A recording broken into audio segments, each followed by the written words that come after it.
And welcome back to another episode of the Baseline Bums podcast. It's your host, Rob, aka B Ball Archives. And once again, I got the bum AJ up in the casa, and we're here talking about probably the most frustrating Spurs loss of the season thus far. For sure. Definitely a game we should not have lost at all. In fact, the very first note I had of this game was Grizzlies are on a 4-game losing streak. No John Morant, their star player. No Zach Edey, their interior enforcer. No Cedric Coward, their up and coming rookie. Should be no issues about winning this game by 20. And here we Nope. are talking about a loss.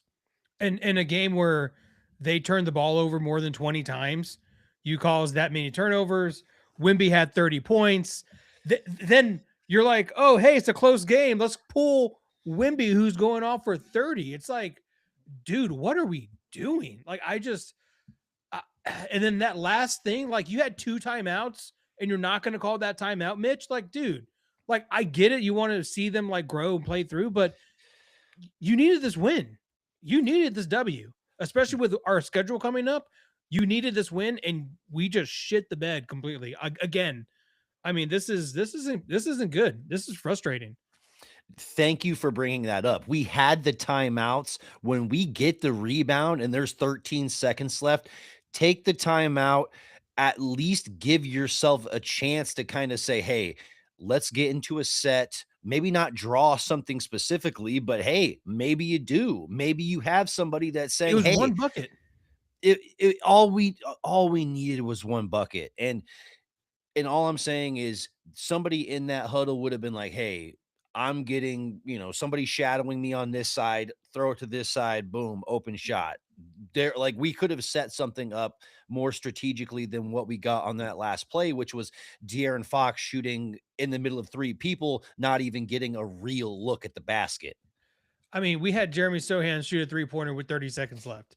So, I don't know what we're doing with Wimby, and it's very frustrating to be in crunch time, and then coaches go, "Oh, we're done." Right. I mean, all Like, because of a minutes restriction, an arbitrary number that yeah, we as an organization are setting. It's like, go and win the game. It's like Wemby had multiple threes. He had a really good left-handed take to the basket on Santi Aldama that I was like, wow, that he can do that every single play if he wants to. right. And all of a sudden, when we were down 6 with 10 minutes left, he started trimming that lead away, and it was like, okay, maybe we can actually win this game. And then Mitch Johnson took him out. Okay. Y- Yeah. Yeah. Okay. And there was, I was getting excited for a minute because De'Aaron Fox was starting to step up, and he did hit, a couple of big floaters, hit his first three of the game. But I'm not going to ignore the fact that right before that, he was 2 for 13 all game long. Right. So this was just a game where, sure, it was exciting late down the stretch because we were hitting some big shots, but ultimately just the song is the same as it was the other night. We just can't hit threes and we're ice cold. I'm not Yep. sure what's going on with our shooting overall. Well, I can tell you right now that the NBA's figured us out. The first quarter of the season, not a whole lot of tape. Now there's a lot of tape. Now teams can prepare for us. Now we have the bullet on our back, or the bullseye on our back. So it's you got figured out. Clearly, we've gotten figured out. Just like the Thunder, we've gotten figured out. So now, how are you going to counter and how are you going to overcome this? Because now it's copy and paste for the rest of the league. And if you can't get the wins against the Grizzlies, the Jazz, and Cavs at home, yeah, this is not a good look right now. Yeah, I agree. I think that this is a wake up call when we realize that we can't be stifled in the third quarter as consistently as we are. That was another problem, and of course, you and I were texting about it and saying, "God dang it!" The third quarter, once again, we were up 8 at half, 10 at the end of the first. thought we were going to cruise to a real nice win, but at the same time, it's the energy we're coming out of halftime with, and I don't know why we're so lackluster in the third quarter, but we got crushed on the rebounds, on the O boards specifically. Yeah. Jacques Landale just Torched out us. torched us, just Torched. look like an offensive rebounding machine. And once again, when I read that they don't have Zach Edey in the lineup and like, And what we are have we Wemby back. and we have Wemby back, I'm like, okay, we're gonna win that rebounding battle. Not, oh, we're about to lose that rebounding battle by 11, and we're about to just kind of look like we're getting pushed out of the paint more often than not. Yeah, man. This is I was gonna come on here and I was excited because I was like, that's why you paid De'Aaron Fox all that money for what he did in the fourth quarter, and then I just collapse. Honestly, like just a collapse. And there's no other words to put it. Jeremy Sohan's getting minutes now, so I don't know if we're grabbing at straws or we're just trying to show him off before we ship him out. But this is bad when you have especially like you said from 3-pointer. I mean, Champagne's been shooting lights out, but Yes. he can't do it himself. So Yes. the first half is that's what you want. That you want to have someone who gets hot, so that opens up the floor for Wemby, so he can get to that left hand that he was doing. So when you stop doing that and you start playing terrible defense as well, I mean, you get what happened today. And not a good loss, man. This is a bad loss. This was a bad loss. Yes, this was a straight up demoralizing loss, but just just to kind of shine some light on why I think Mitch Johnson is doing something like experimenting with Jeremy Sohan in some of these lineups. It's because Harrison Barnes has been having stinker nights a That's a good lot, point. and especially on a night like tonight, he's 1 for 6. Over Just 3 for 3. yeah, just really not holding up his end of the bargain. A month or so ago when we were talking about, man, he's so consistent, he's stretching the floor. It's like, but damn, if you're ice cold, it's like we might as well have Jeremy out there because at least Jeremy is going to be a net positive on the defensive end, which Yeah. you saw a couple of times Yeah. He played when great he defense. yes, absolutely. But at the same time, they were running drop coverage on him, Yeah. begging him to shoot, and He that's did. what they were doing. Yes, yes, and he shot 3 times and missed all times. But at the same time, it's like, man, we need uh we need more out of him. Yeah. Uh Both Barnes and Sohan if we're gonna rely on either one of them. Yeah, man. This was really frustrating, but um Yeah. yeah, I mean, And I have no positive. I guess Harrison Barnes went from Mr. 100 to .007. Like, good lord, man, this has gotten bad. Like he's in a slumpy slump, super bad. Hopefully he gets out of it soon, or I don't know what, man. This is weird. This is a weird. We're losing games that we're winning, and we're in this weird kind of like I don't know. Just like I said, I think people figured us out, and we don't know what to do. yeah. Well, I mean, I think we're a team that also needs to be shooting well. We're a team that we were kind of around 10th or 11th in threes when we Mm, started to make our ascension, and now we've dipped off, and I think we're about 18th in the league. So we're a below average 3-point shooting team now. And so I think that's really been hurting us over the last couple of weeks, even though we've been winning games, yeah, and we still are very comfortable in the standings. Um, just spacing the floor has been a little bit of a problem for us. yeah. One thing I have noticed over these past few games, and I'm getting a little nervous about, is Steph Castle goes to the hoop like just absolutely reckless. And a few times he hit the ground pretty hard and he got rolled up on one time too. And it's like, dude, like and also he had 5 turnovers and 6 fouls. Can't do that, Yeah. especially when Dylan Harper is still looking like a rookie, man. He has moments you're like, oh shit. And then he has moments where you're like, yep, that's a rookie. Yeah. Yeah, you're right. I do think that the way that Steph Castle plays basketball and the way that he just really goes so aggressively towards the rim, I don't wanna say that it's going to lead to a major injury at some point, but I could see him getting a concussion. I could see Right. him Breaking a I hand or right, wrist. exactly. Yeah. Yeah, like, there was one of my point guards, shout out to James Allen, who I played with at UMHB. He plays very similar, and this guy dove for a ball on the sideline and knocked out some of his front teeth on the bleachers. Yeah. And I was like, "Dude, that's some stuff that that's some stuff that Steph Castle would do because Right. he's got that kind of motor and just is all over the floor."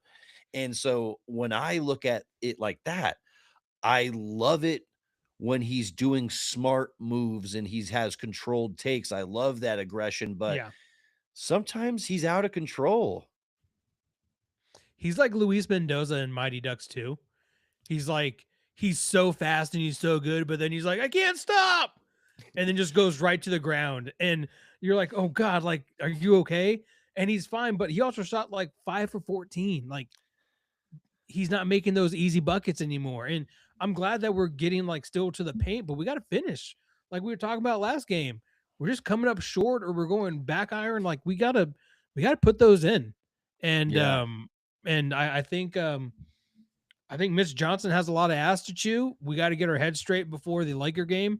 Because if anyone's gonna figure us out, it's gonna be JJ Redick for sure.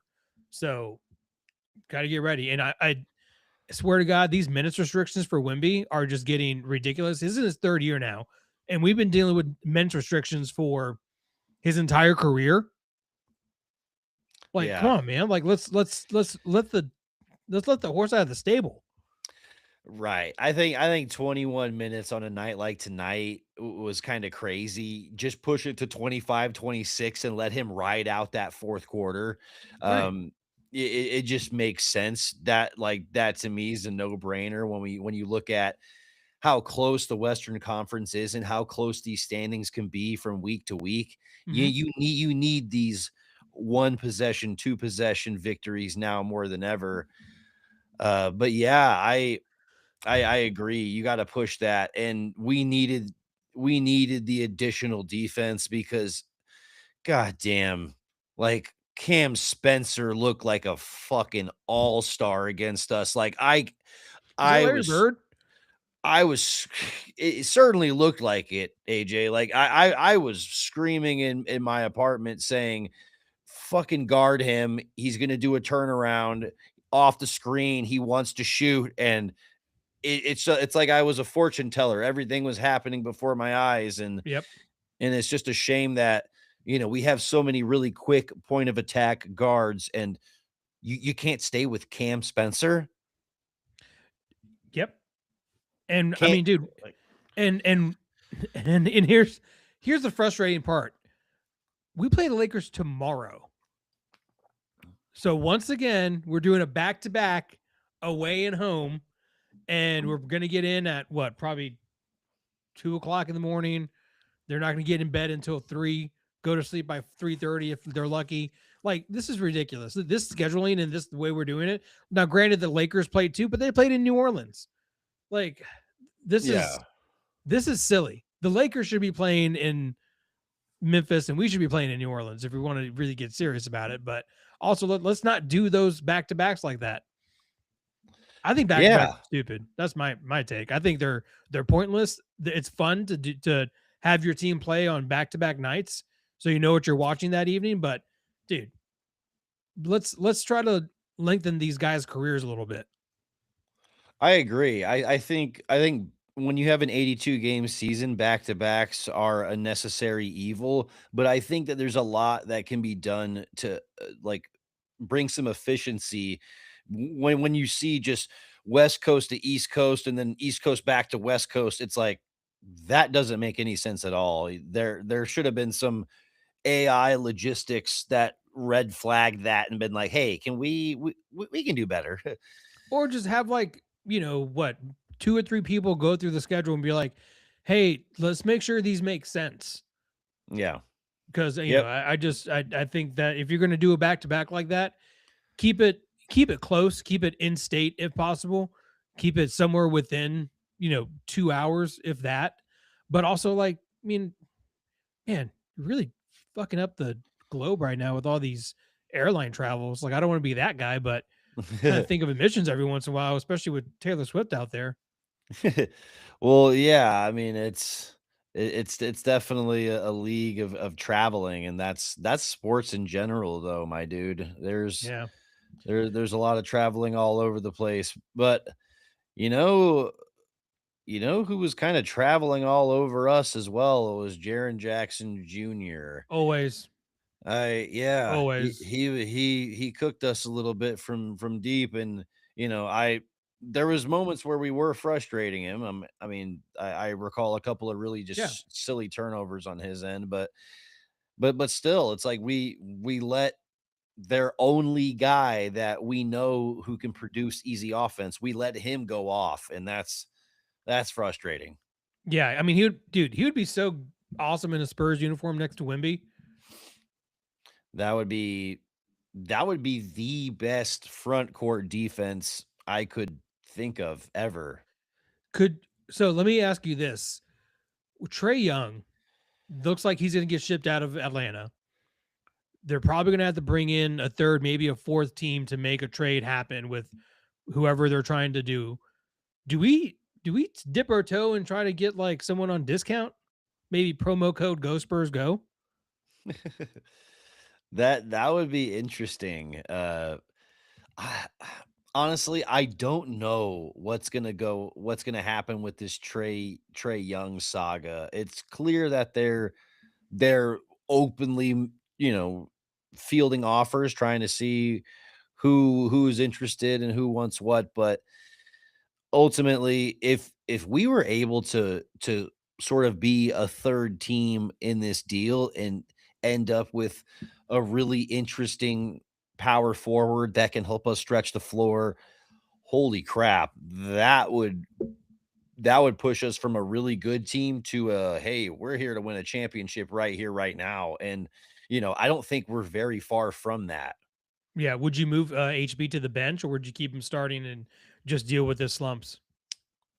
I think it depends on who we get, but more often than not, if we get somebody that is around the same level of shooter and a better defender, then we go ahead and start whoever else right away.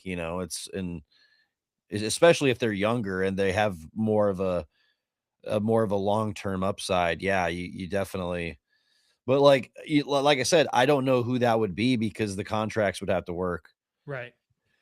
And But yeah, the way the NBA is structured now with all these trades and picks and unprotected and swaps and whatever, dude, I don't know how anyone can keep up with it. well, yeah, it's pretty hard to keep up with, but at the same time, it definitely can make deals far more lucrative Yeah. Oh yeah. if you can include some swaps, picks, some buyouts. Oh yeah, Right. you are so heated, JTV. I could not agree more. 1000%. So mad. Are you saying good job, Mitch, because you feel like he should have called a timeout late in the fourth quarter, right there at the end, about 13 seconds left? Because Seems like sarcasm. yeah, knowing the Spurs will get someone Oh, on the for cheap. sure. Yeah, Yeah. Discount code Go Spurs Go or Senior Fleece, one of the two. right. I mean, that would be ideal. Yeah. I don't really want to bring Trey Young here, so No. I want to curb those conversations for Yeah, I think those conversations are dead. well, I still have seen some people be like, "Oh, well, we can trade we can trade a couple bench pieces," and it's like we want a fourth guy that is ball dominant here. It's like we already No, have a that's three-headed monster. We don't no, want the four. dude, those are the same talking heads that are like the SEC is the best conference in the nation. It's like stop it. Right. But I think we do get someone on the cheap for sure.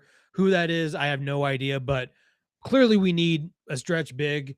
Unfortunately, Carter Bryant still rookie. I think we should for sure send him down the G League.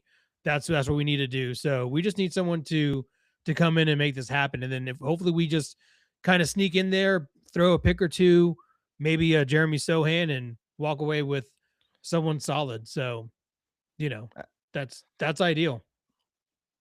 Absolutely. Yeah. I mean, a stretch four that can shoot like Trey Murphy, like JTV was saying, absolutely. That is an ideal candidate. It is a situation where I feel like, If man, we can make it his happen.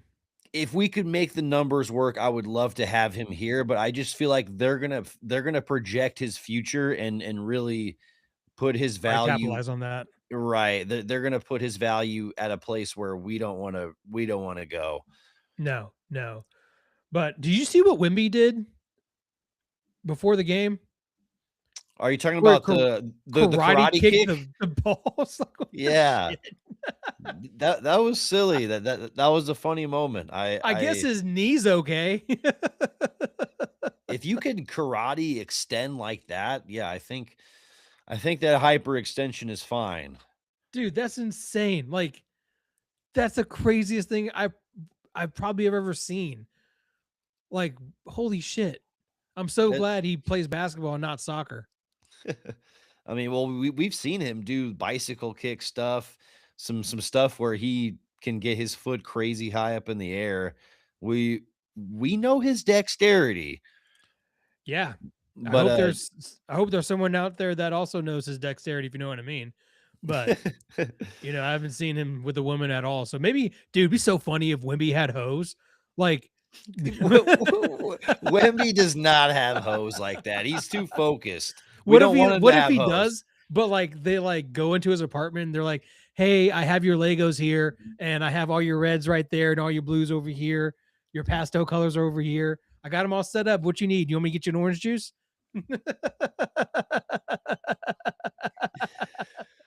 You know what? I approve of those hose then. If that's the hose he has. It's like we Um, got you a chocolate croissant from the French bakery around the corner. that's hilarious. So Um, anyway, but frustrated lost, yeah. whatever. Wimby had 30 points and then we pulled him, whatever. But we get back Yeah. we get to play again tomorrow against the Lakers, and hopefully we don't have a minutes restriction, or maybe we let the like I said, let the horse out of the stable, man. So He will have a minutes restriction. We have to I be know. we have to be very honest. It's a back to back, so that's a red flag in itself. And he only played 21 minutes tonight. He's clearly not green light ready to go from the organization's eyes. So I think just be prepared for 25 minutes maximum for Wemby tomorrow. We want to see it. We want to see him more, but I don't know if 25 minutes from Wemby is enough to get us a win against this Lakers team right now. Just depends on which DeAndre Ayton shows up tomorrow. Well, I'm just saying they're on a W3, I believe, and so they're playing decent basketball, and I just really think yeah, I really think LeBron that at 30 tonight. Holy shit! dude, he can still get it done, man. He can I still get would. it Is done. there a way we can finesse LeBron James? No, we can't. JTV, you're getting tired of Castle and his turnovers. Sometimes I Yep. agree with that. It's there's refinement that needs to happen. And I shared a stat on the TikTok earlier in the week in that he is second in the league in turnover percentage on drive attempts. And everyone else on the list is very high volume, high usage guys. So it's understandable. Mm-hmm. But at the same time, I feel like I'm gonna chalk it up to he's young and he's still figuring out how he can get to the lane more polished. So I think in a couple of years he will have that number down quite a bit. Yeah, we just got to get there. I mean, it's going to take time, and like I said, people know how to defend us, clog the lane, and have them shoot over you. And right now, we can't hit threes, so they can just sit there and just collapse essentially. So Yeah, man. And I guess, do you have anything else you want to say about this game besides what a shit show by the Spurs? Yeah, I mean, ultimately, yep, shit show by the Spurs. Yep, JTV, that's a great point. We're 2-4 since OKC game. Something needs to change. Yeah, something needs to a fire needs to be started. Something needs to Well, be lit with hey, inside of at us. least at least we didn't lose by 27 to the Hornets. So, I mean, it could be Shout out to worse. OKC. It could be worse. We didn't lose to the Hornets by 27 with our players too. Not like there was like a lot of injuries. They had SGA out there. And everyone played. It's insane. So, But you know the crazy thing about basketball, you lose by 27, you lose by 1, it's still still, one loss. yeah. Still one loss. And that's frustrating, but also comforting in some ways. Is that what Alonzo Mourning was saying in that video? He was like, "That's still one loss." Fucking Zoe. Underrated. Did you see Underrated. what did you see what he did the other day? I guess it was the anniversary of his kidney transplant, and they got him a cake that was a kidney in the shape of a kidney. Dude, I didn't see that. That's fucking crazy. That is wild. A kidney cake. Ugh. All right, Mordecai, you said Fool's gold record losing to Utah, Portland, and Memphis. Yes, 3 very bad losses.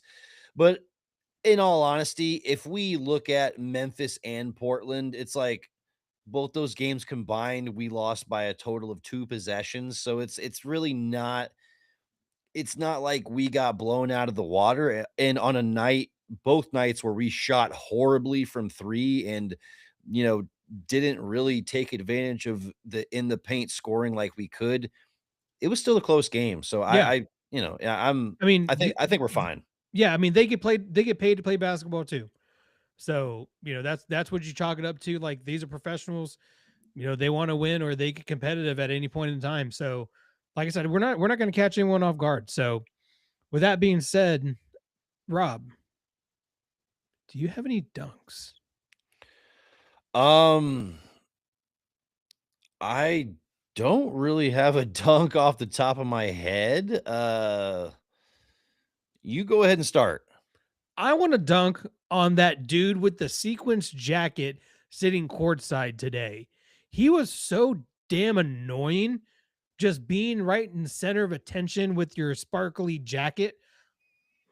I do not like you, sir fan, that was just like, hey, and then you try to get the crowd all hyped up and it worked. So it pissed me off even more. So anyway, watching him at the bottom of my TV was frustrating, and I want to dunk on him, whatever his name is. That's a good dunk. He was very too frequently popping up on the feed, and it's just like, dude, I I can't not look at you because you're sequins and you're sparkling and you're catching my eye, and it's like, But I fuck will you. say, I have noticed the more, because we've done a bunch of away games, when we go to places, there's a handful of Spurs fans, more than there was, that's for sure. Yeah. Oh yeah. I mean, yeah, you saw courtside, there was like 3 kids in Wemby jerseys, and I was like, Yeah. badass. I love to see One of that. them had a Fox jersey too. I was like, hey, way to be Ooh, different.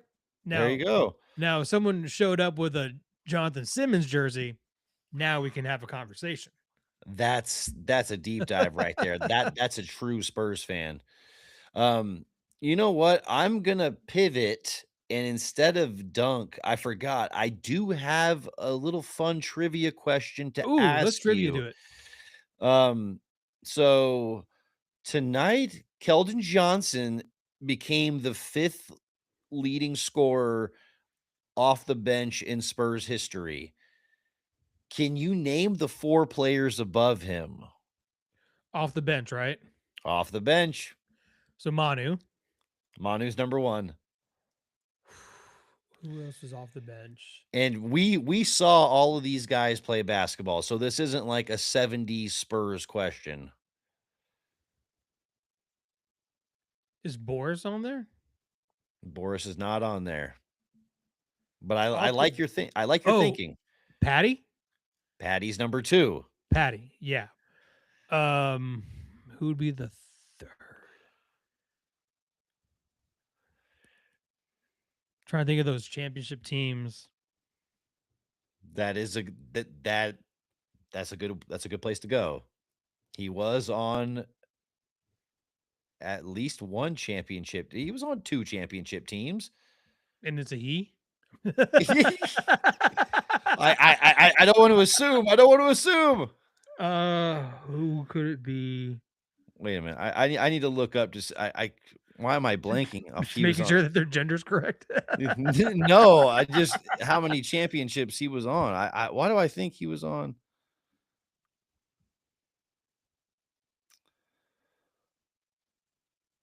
Speedy? Oh no, he was there for 3 championships. Oh shit! So it was He was there. definitely not Speedy. No, Mordecai, or Mordaki. I don't know how to pronounce your name. My Uh, bad. Marco was the one he passed. Yeah, Marco was the one that KJ passed, so So he's Manu, 6th. Manu, Manu, Patty, Patty, and then somebody. you need 3 and 4.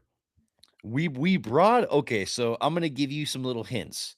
So in our most recent post that we posted, you actually mentioned this guy that this Oh, would be a is it Tiago? no, no, No, no, no, Tiago no, started. What am I talking about? no, Matt no. Bonner? Matt Bonner. He's number 4, Nice. All and right. So who has to be someone number 3? number 3. We mentioned this guy on a previous episode, and honestly, if I say a couple of things, it'll just give it away. Can you uh, Nando De Colo? And an undersized big man, late 90s, early mid 2000s. Oh, is it Malik Rose? It's Malik Rose. Nice. Bang. That's the list, my dude. Manu number Nice. 1, Patty 2, Malik Rose 3, Bonner 4, and now KJ 5 as of tonight. Bro, out of all the people that I don't know if Patty's like fully retired or not, or if he's still looking to play or he's just being a manager at the University of Hawaii. But if this is his post career, he's doing it right. He's living in Hawaii, he's working in Hawaii. And then on top of all that, he has all this money. He looks great. Oh He looks yeah. like he's just completely stress free and he's doing stuff with the indigenous people in Australia. Like this dude is doing retirement if he's retired right. But I would still love for him to come in and sign a 1-day contract so we can retire a Spur. I think that would be really cool for our organization to do. And then we can put a statue of him somewhere. Maybe Rupub. Just like waving a towel. That would be badass. Dude, I love Patty. Patty's one of my favorite people we've ever had. Yeah, shout out to Patty Mills, wherever he is right now at this very moment. So Hope he's what was doing that? well. What's that famous clip like? Raise your hand if you think Patty is not going to get his next foul or whatever, or keep Patty in the game so he won't get his foul or whatever he said. That's one of the best That's the Spurs best clip. timeout moments of all time. Yeah. That literally shows Coach Popovich's coaching style in a nutshell. He Yeah. has so much trust in the players, and then all the assistants were like, yeah. Oh my goodness. I did not think that we would be laughing at the end of this episode. I did not think that we would be expressing joy because need to it get was a very frustrating loss. we need another Australian so the Jackals can do an Aussie, Aussie, Aussie chant. Oh, that's really good. Should we? I mean, after tonight, should we just go after Jacques Landale again? We were talking about bigs that help us stretch the floor. Probably Well, let's let's bring back Jacques Landale. The answer is right before our very eyes. We honestly might. We might. Trae Young might go to Memphis, and we might end up with Jock Lando. Who you never know. That would be wild. But that he would needs to, be trim his wild. beard and his hair and clean up a little bit if he wants to come back to San Antonio. Whoa! I don't know about trimming beards over here. No, but yours is nice. His is all like straggly and like he doesn't comb it or anything. So like, dude, just get some product, put it in there, rub it in, get it nice and clean, or just get it nice and cut like mine. Oh yeah. I mean, a long beard, you can go from looking real nice and tight to looking potentially Amish Or very homeless. fast. Yes. Sorry, unhoused. It's a slippery slope over here. Um, but yeah, I mean that seems like a good place to end it before we dive back into the negativity that was the Ooh, Spurs game tonight. You yeah. got Hopefully, anything we can else? get some positivity with Texas Tech versus Houston right now. So, I'm going to go catch the end of that game. Absolutely. Yes, I'm going to do that as well. And tomorrow night, Spurs Lakers. We'll Let's be back. hope that we can bounce back. Let's do it to it. Guys, if you have been here listening to this episode, listening to us bitch about the Spurs losing to the Grizzlies the way we did, listening to the dunks, Spurs trivia, all that fun stuff, we really appreciate you. We not only love you, but we love you hard over here. Word. All of this is brought to you by Love You Hard TV. And guys, we love talking Spurs hoops. You know, even on a night where we lose, we absolutely love it. But it would not be the same if you were not here. We appreciate the fact that you're a part of this wonderful community that keeps getting bigger and bigger. And so we really thank you for not only engaging with us here on the lives on YouTube, but whether it's on Instagram, it's on TikTok, it's the Apple podcast, like wherever you are finding us and listening to the clips and saying go Spurs go with us, regardless of where that is, we really appreciate you. It would not be the same without you. But that being said, let's hop off here. Let's end this Yep. episode the same way we end all episodes, and that's with a A go go Spurs Spurs, a go. go.